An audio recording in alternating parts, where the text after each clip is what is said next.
Shalom, meus irmãos. Que a paz de Cristo continue a ser derramada sobre nós. Que momento de louvor abençoado, igreja. Que bênção, maravilha. Louvando a Deus pelo louvor, pela instrumentalidade. E todas as vezes que eu estou louvando a Deus e, por exemplo, escuto um solo no meio do louvor, eu fico glorificando a Deus. A instrumentalidade dada pelo Senhor, eu fico louvando a Deus. Deus, seja bendito o teu nome para sempre, Senhor. Glória a Deus. Bíblico. Paulo já nos orientou quanto a isso. Quer comais, quer bebais, ou façais qualquer outra coisa, devemos fazer tudo para a glória do Senhor Deus. Graças a Deus. Que bom que estamos de volta à casa do Senhor, irmãos. Que bom poder iniciar a semana louvando a Deus. Que bom poder dar os primeiros passos da semana, consagrando a semana ao Senhor Deus. E nós iremos mais uma vez estudar a palavra, iremos aprender mais do texto sagrado. A minha oração é que você esteja não apenas com os seus ouvidos abertos, mas sobretudo com o coração, querido irmão, para que você possa aprender, para que a palavra possa tomar forma na tua alma, lhe dando forma. Nós não devemos nos conformar com este mundo, devemos transformá-lo pela renovação da nossa mente. É a palavra que vai trazendo forma às nossas vidas, vai ditando o percurso que precisamos seguir em nome do Senhor. Vamos orar, irmãos? Vamos pedir a Deus que Deus nos ilumine, nos abençoe, fale conosco, edifique a igreja nesta noite, em nome de Jesus. Maravilhoso Deus, não há outro como o Senhor.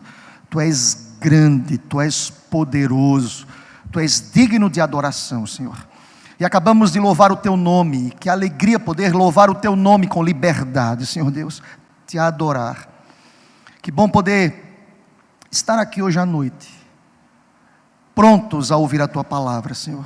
Ensina-nos nesta noite, vai de encontro às nossas necessidades, ó Pai. Mas seja feita a Tua vontade através da palavra, Pai. Que o Senhor nos ensine nesta noite. Que o Senhor mude o nosso coração. Que o Senhor renove a nossa alma. Que o Senhor fortaleça o nosso caminhar segundo a Tua lei, segundo a Tua palavra. É o que nós te oramos e já te agradecemos. Aleluia. Amém, Senhor. Abra sua Bíblia, querido. Salmo 40.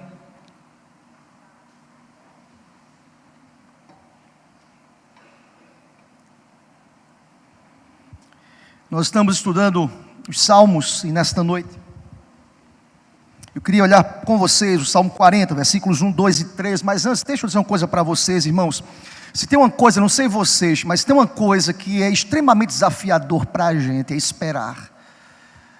Eu não sei como é que você lida com isso, mas espera. Eu não sei como é que você encara a questão do esperar, aguardar.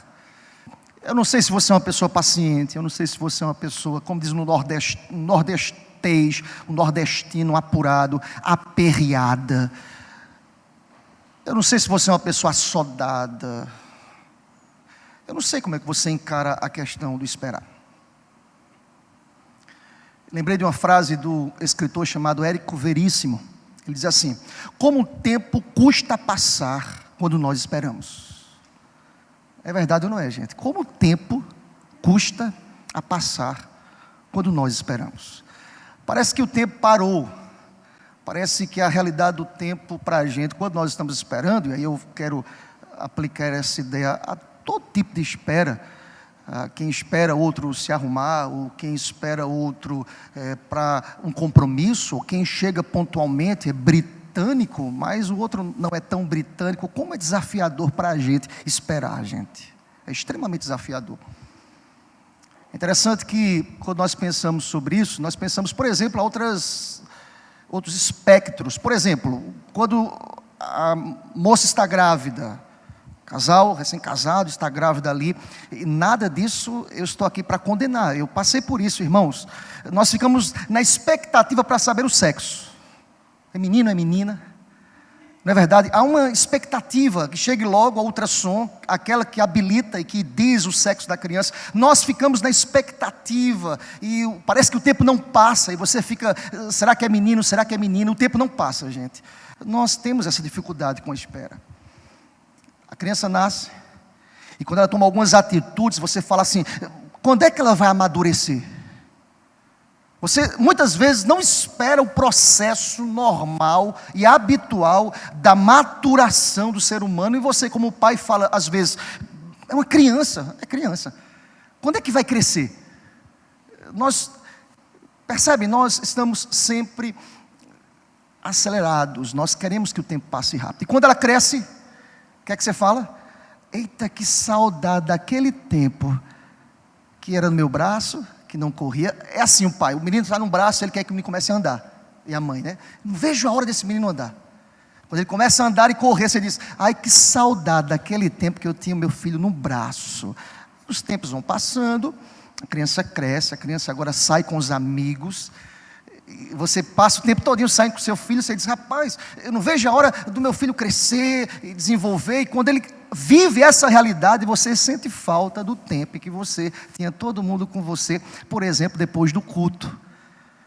Não é verdade, irmãos? O tempo passa, mas nós temos dificuldades com a espera. É interessante, irmãos, que nós vivemos numa sociedade de uma celeridade absurda. O tempo urge, é fato. Isso me faz lembrar aquela frase daquele poeta Geraldo Vandré, quando ele cantou assim, ei, vamos embora, que esperar, vocês sabem, né, gente? Esperar não é saber, quem sabe, faz a hora, não espera acontecer. É verdade, irmãos, a vida, nós muitas vezes estamos inseridos dentro de uma realidade do não esperar. Mas por que eu estou lhe dizendo isso? Porque a palavra vem na contramão disso. A palavra apresenta uma contraproposta. A palavra diz que esperar traz benefícios. Que coisa louca, irmãos, quando tudo reclama de nós uma celeridade, uma vida agitada. Eu tenho dito às pessoas próximas, como a vida é agitada, nós acordamos, nós corremos atrás. Eu conversava sobre isso com Kiara hoje, depois do culto, não é, Kiara? Como a vida é rápida, como as coisas passam, como os nossos compromissos muitas vezes sufocam o nosso tempo, porque o tempo passa, irmãos, e não volta. E nós estamos inseridos nessa celeridade, uma sociedade extremamente acelerada. Mas na contramão disso nós temos um texto, ou não só esse texto, vários textos que nos falam dos benefícios daqueles que esperam e esperam no Senhor. Glória a Deus por isso. Dito isso, eu quero que você olhe para o texto comigo, por gentileza, querido. Capítulo 40 dos Salmos, versículos 1, 2 e 13, quero lhe convidar a ler comigo, bem forte. Toda igreja, olha a proposta bíblica para a gente, dentro desse contexto, de corre-corre, de lutas, de compromissos, de uma vida corrida que nós temos. Olha o que a palavra de Deus quer nos dizer nesta noite. Lhe convido a ler comigo, toda igreja, por gentileza, todos juntos. Esperei confiantemente pelo Senhor, Ele se inclinou para mim e me ouviu quando clamei por socorro. Tirou-me de um poço de perdição, de um tremedal de lama, colocou-me os pés sobre uma rocha e me firmou os passos e me pôs nos lábios um novo cântico, um hino de louvor ao nosso Deus. Muitos verão essas coisas, temerão. Você pode dizer amém por essa palavra? Irmãos, é interessante que a palavra vem na contramão desta vida corrida que nós temos. A Bíblia fala sobre esperar. E eu queria pensar nesta noite sobre a esperança que não se desespera. A esperança que não se desespera é uma esperança que espera em Deus, em primeiro lugar. A primeira verdade que nós encontramos, nós temos 3 verdades nos 3 versículos que nós lemos, é objeto da nossa reflexão hoje à noite. A esperança que não se desespera é a esperança que espera em Deus. A minha espera não é uma espera vazia, desconectada, alheia a uma realidade que revela-nos um Deus que tem um controle, que é soberano, que é Senhor, que dita os termos e as normas do nosso comportamento. A espera que não se desespera, ou a esperança que não se desespera, é a esperança que espera em Deus. Amém, meu irmão? O texto começa falando sobre isso. Espere. Você vê hoje à noite aqui para ouvir essa palavra. Espere. Deixe de ser agoniado. Espere. Palavra de Deus para você hoje à noite. Espere. Eu estava lendo esse texto, um comentário, e vendo o autor, uma tradução literal desse versículo 1. Nós encontramos 2 verbos aqui. E podia ser traduzido da seguinte forma, o início desse versículo 1, dizendo assim: esperei, esperando. Ou esperando, esperei. É interessante, irmãos, a tradução aqui atualizada vai usar a expressão confiantemente. Esperei confiantemente. Culturalmente, o judeu, quando repetia um verbo, ele queria dar ênfase àquilo, ao comportamento da pessoa. Quando ele diz assim, esperando, esperei, ele dá ênfase à ideia de esperar, de confiar, de descansar, de lançar sobre Deus todas as coisas. A palavra de Deus para a gente hoje à noite é essa: lance, descanse, confie, aquiete a sua alma. Por que você anda ansioso por qualquer outra coisa que não seja descansar? Descansa, confia, espera em Deus, aleluia.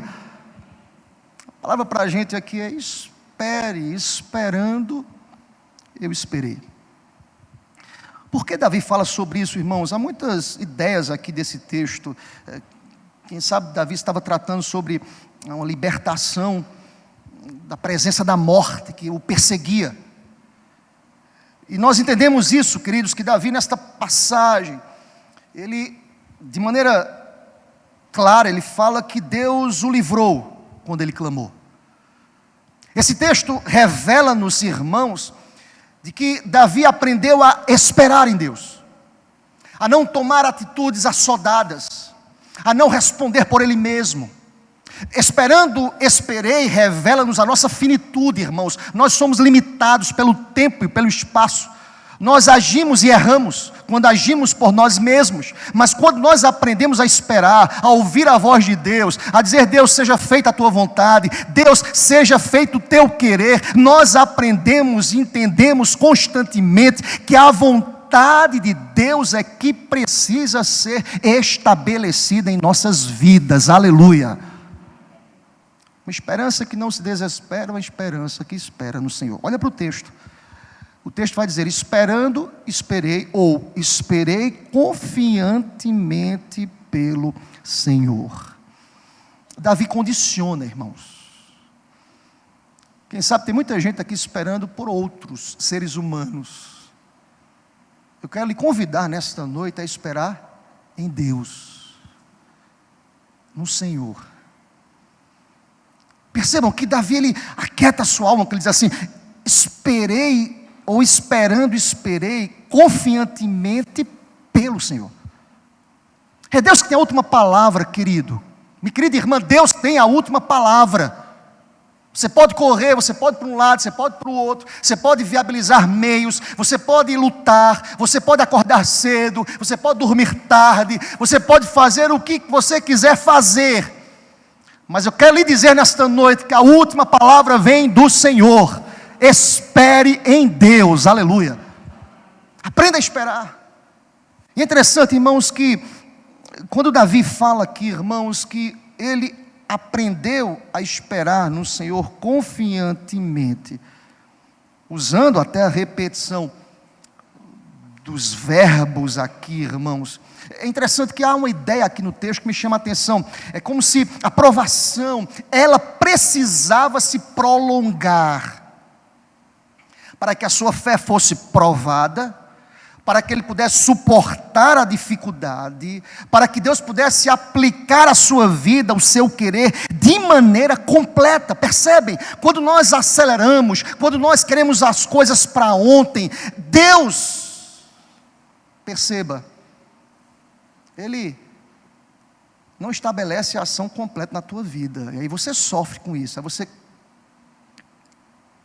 traz as consequências disso, você sofre, você quebra a cara, aí você, depois que sofre e quebra a cara, você aprende a entender: Deus, eu preciso aprender a esperar, esperando em Ti, Senhor.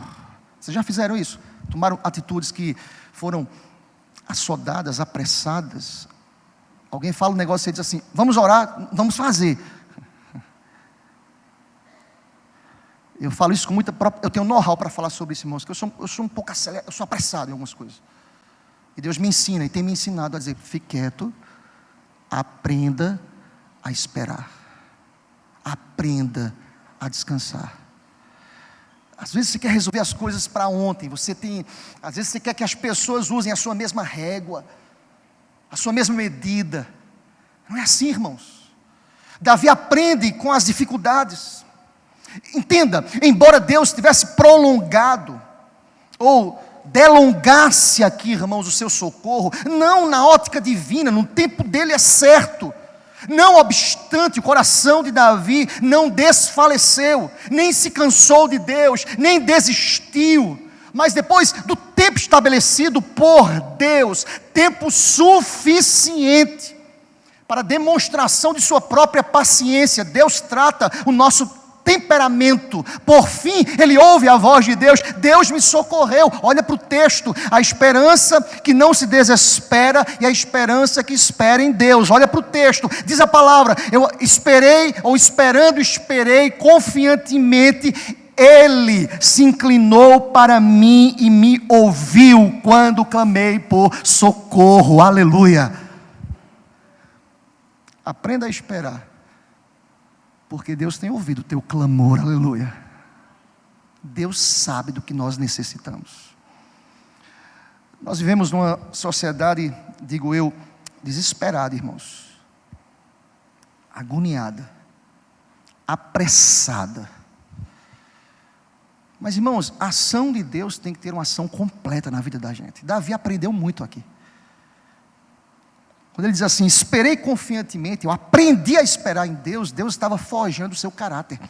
Eu estou falando aqui, irmãos, de um homem que tinha uma veia de líder, de lutador, querendo que as coisas acontecessem. Ele passa aqui por uma provação enorme, uma perseguição, a morte batendo à sua porta, e ele diz: aprendi a esperar. Eu aprendi a esperar. É interessante, isso me faz lembrar, irmãos, o que lá em Lamentações, capítulo 3, versículos 24 a 26, está escrito assim, olha que texto belíssimo, irmãos: a minha porção é o Senhor, diz a minha alma, portanto esperarei nele. Bom é o Senhor para os que esperam por ele, para a alma que o busca.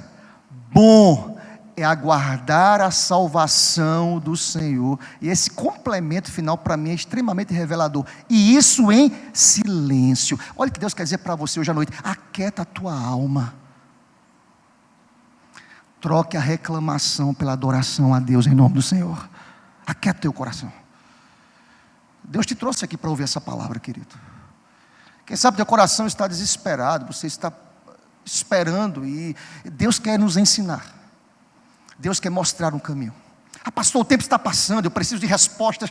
A pessoa que mais sabe que você precisa de resposta, diz a palavra, como fez com Davi, ele está com seus ouvidos atentos à oração, que é feita, por exemplo, nesse lugar. Glória a Deus. Deus sabe quais são as nossas necessidades. A primeira verdade que o texto me ensina aqui, e fala de maneira muito clara, é que a esperança que não se desespera é a esperança que espera em Deus. Irmãos, é interessante porque a continuação desse texto revela-nos o grau de angústia que Davi se encontrava. Estou falando aqui de alguém que tinha a morte batendo à sua porta. Por isso que a segunda verdade que nós encontramos no texto, no verso 2, é que a esperança que não se desespera é a esperança que espera o milagre de Deus. Olha o quadro, olha o enredo, olha o pano de fundo, olha o que, ou a respeito de que Davi estava esperando. O verso 2 é extremamente revelador para a gente.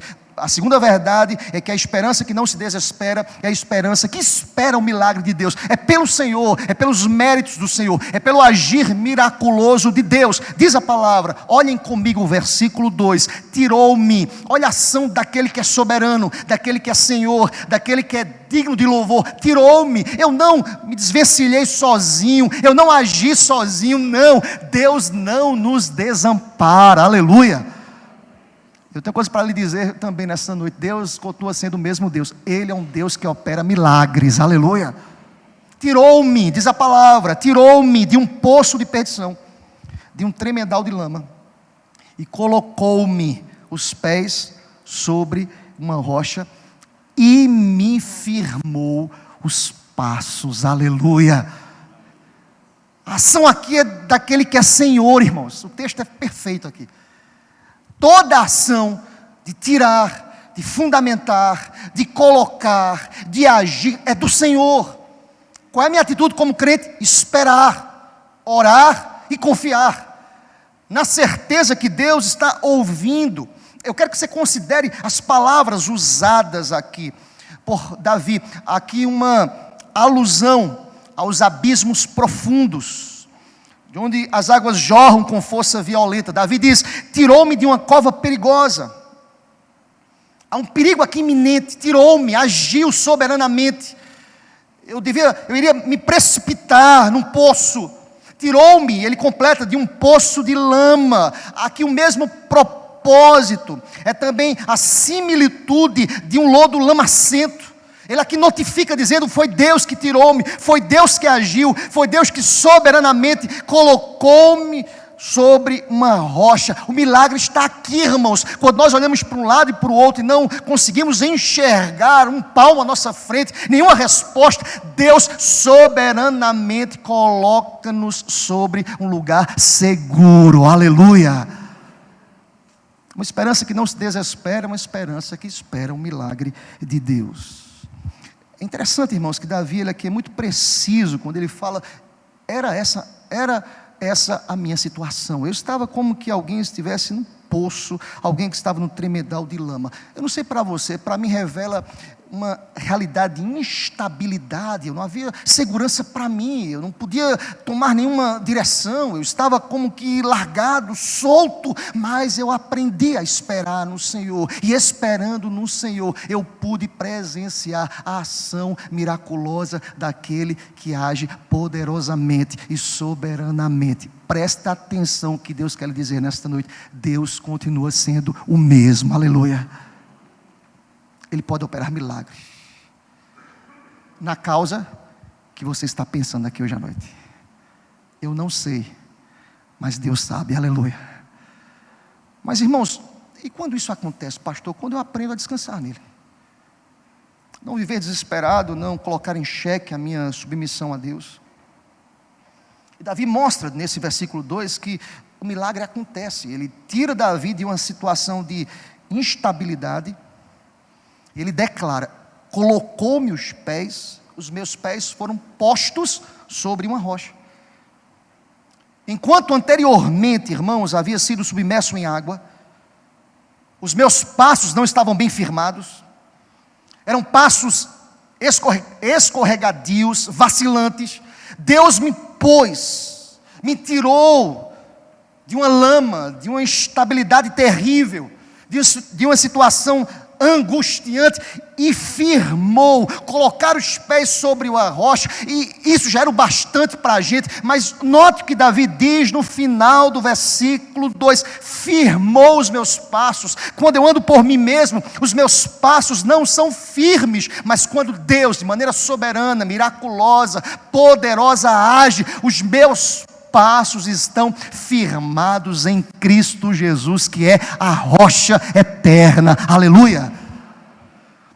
Uma esperança que não se desespera é uma esperança que espera o milagre. Olha aqui para mim, querido, Deus está falando conosco através de sua palavra. Quem sabe você tem esperado o milagre. Aprenda a esperar. Mas jamais deixe de confiar no Senhor. Confia no Senhor. Confia no Senhor. Descansa o teu coração. Descansa a tua alma. Lembre-se do que nós falamos aqui. Todas as ações foram de Deus. É como se Davi estivesse dizendo: não me pertence o tempo. Tirou-me, Ele sabe o momento certo. Colocou-me, Ele sabe o momento certo. Agiu, há uma ação livre, há uma agência livre de Deus. Eu quero que você jamais furte do seu coração essa realidade. Qual é a minha realidade, pastor? É o versículo 1. Esperando, esperei. Orando, descansando e confiando naquele que por certo haverá de agir no tempo certo. Aleluia. Mas há uma terceira e última verdade que o texto nos ensina. É que a esperança que não se desespera é uma esperança que proclama a glória de Deus. Deixa eu te dizer uma coisa, querido: nada nos acontece na vida para a nossa própria promoção. Tudo é para a glória de Deus. Davi tem uma consciência aqui absurda, que eu fui salvo, eu fui objeto da ação soberana de Deus, para a glória de Deus. Veja o que Davi vai dizer no verso 3, a esperança que não se desespera, é a esperança que proclama a glória. Olhem comigo, por gentileza, o último versículo do texto que lemos hoje à noite. Diz a palavra: e me pôs nos lábios um novo cântico, um hino de louvor ao nosso Deus. Muitos verão essas coisas, temerão e confiarão no Senhor. Quem é objeto da ação livre de Deus, como resultado disso, adora, exalta, glorifica, louva a Deus de todo o coração. Aleluia. Uma esperança que não se desespera, uma esperança que glorifica a Deus, que proclama a glória de Deus. O verso 13 é o fechamento, irmãos. Davi conclui aqui, irmãos, com a descrição do que Deus lhe havia feito, com a expressão que me chama a atenção: ele me pôs um novo cântico. A consumação do livramento de Davi gerou nos lábios dele adoração, e me pôs nos lábios um novo cântico. Sabe o que Deus ensinou a Davi? Deus ensinou a Davi a adorar ao seu nome.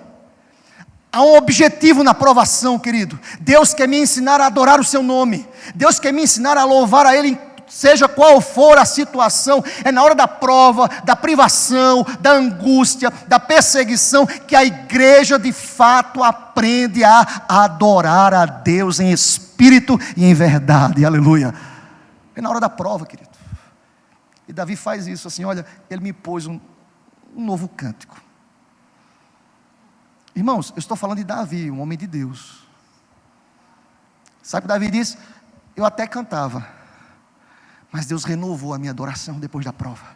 Deus renovou o meu louvor a Ele. Deus renovou a minha postura de culto. Irmãos, é verdade. As provas, elas precisam acontecer nas nossas vidas para que o nosso louvor seja diferente. Para que nosso louvor possa sair de corações que de fato confessam o nome do Senhor. Corações que foram provados.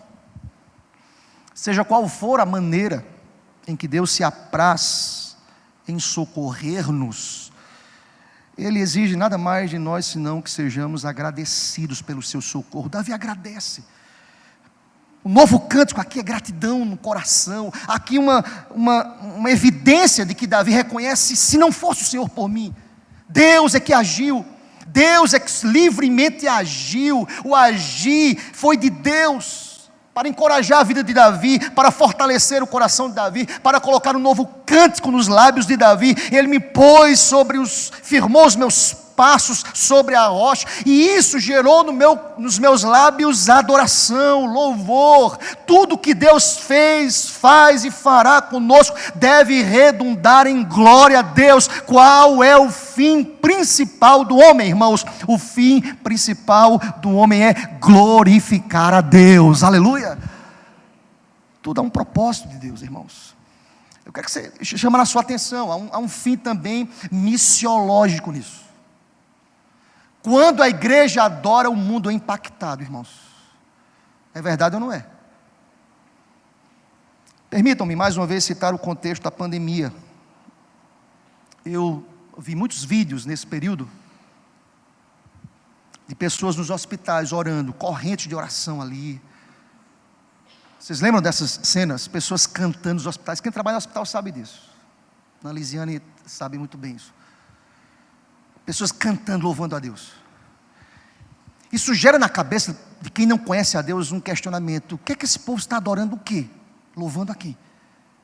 Dentro de todas as situações, nós louvamos a Deus, irmãos, porque nós entendemos que Ele é o dono da vida, aleluia. Ele é o doador da vida, Ele é digno de louvor. Davi tem uma consciência missiológica absurda aqui no verso 3, irmãos. Olha o que ele diz: muitos verão essas coisas, temerão e confiarão no Senhor. Ou seja, o que Davi quer nos dizer aqui, irmãos, é que quando nós proclamamos a glória de Deus em louvor, em adoração, instruídos pelo próprio Deus, guiados pelo próprio Deus, irmãos, ele usa o verbo aqui, verão.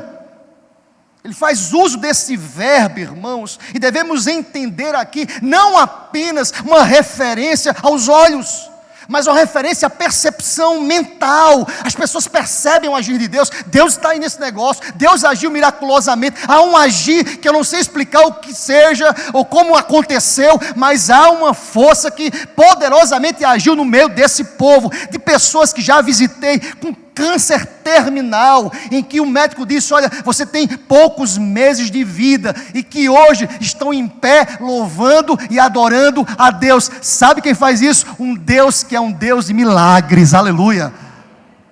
Muitos verão. Usar esse verbo aqui não é apenas a compreensão visível, a percepção dos olhos, mas o assentimento das ideias. Há alguma coisa acontecendo aqui. A pandemia, muita gente morrendo e a igreja louvando a Deus. Eu sei que o meu Redentor vive.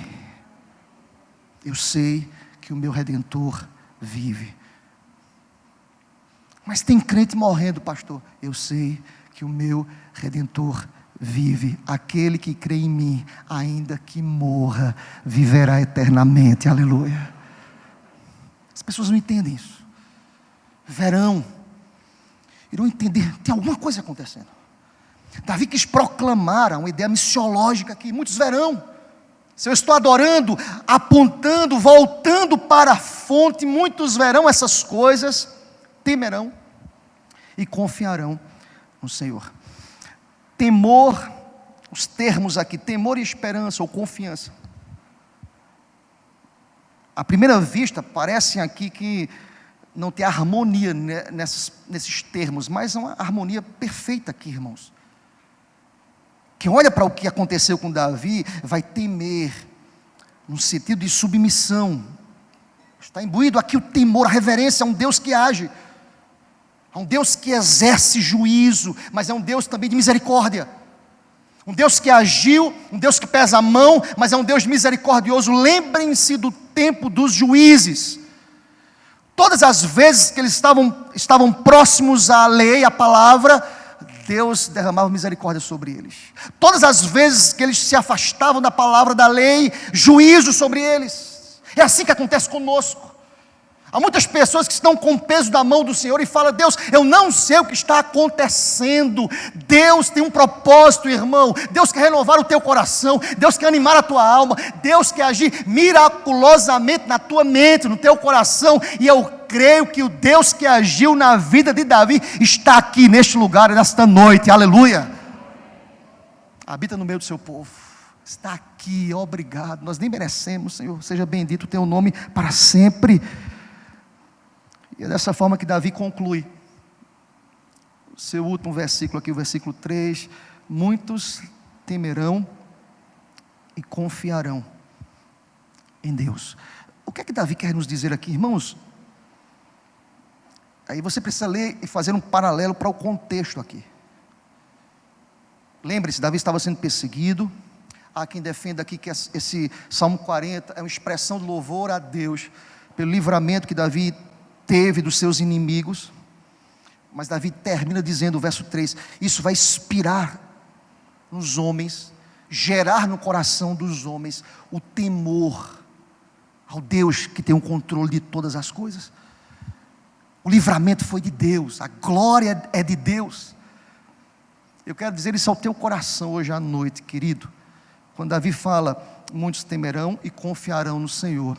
O teu louvor ao Senhor, louvor que é fruto de lábios que confessam e confiam no Senhor Deus, gerará no coração dos que não conhecem a Deus, o temor a Deus. Nós somos cartas vivas neste mundo, glória a Deus por isso. As pessoas precisam olhar para mim e dizer assim, ali vai um homem que confia no Senhor, que teme ao Senhor Deus. E essa é a palavra de Deus para a gente hoje à noite. A esperança que não se desespera. É a esperança que confia no Senhor. É a esperança que espera o milagre do Senhor. É a esperança que proclama a glória do Senhor Deus. Eu estava lendo um comentarista bíblico nesse Salmo 40. Ele citou, por exemplo, de vários exemplos que ele deu, ele citou Abraão. Abraão esperou 25 anos para que a promessa se cumprisse na vida do seu filho. O comentarista diz assim, ele creu contra a esperança. Sua esperança não se desesperou. Deus honrou a confiança de Abraão. Deus fez dele pai da fé, pai de multidões. Talvez você chegou aqui hoje à noite, querido, com teu coração tão fragilizado pelas dúvidas, assaltado pelas dúvidas. Será que ainda dá, pastor? Será que ainda Deus irá me responder? Quem sabe a tua esperança já naufragou no mar das incertezas. Nós passamos por isso, irmãos. Eu falei de manhã aqui na sala do batismo, nós temos as nossas incertezas, nós passamos por isso, irmãos. Mesmo aqueles que são piedosos, que estão aqui dominicalmente, que louvam a Deus, que levantam as mãos aos céus, que adoram dominicalmente, nós passamos pelos nossos momentos de incertezas. Mas quem sabe o nível, o grau, o patamar da tua incerteza está altíssimo, e você está aqui hoje à noite. Quem sabe já até naufragou no mar das incertezas a tua esperança.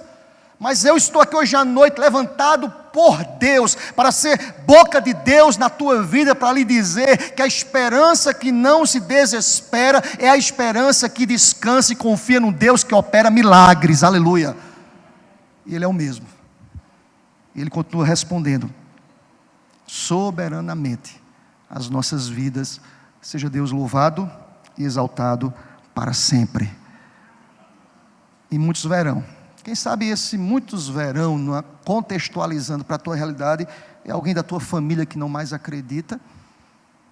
Muitos temerão, quem sabe alguém do teu trabalho que diz assim, esse crente aí é meio, não tem juízo não. É alguém da tua igreja, que mesmo que faça parte de um convívio coletivo de adoração a Deus, não crê. Muitos verão, temerão e sobretudo confiarão no Senhor. Que a sua vida, que a minha vida possa ser um testemunho também para os que estão lá fora, para a glória e o louvor de Deus. Aleluia. Amém, Senhor.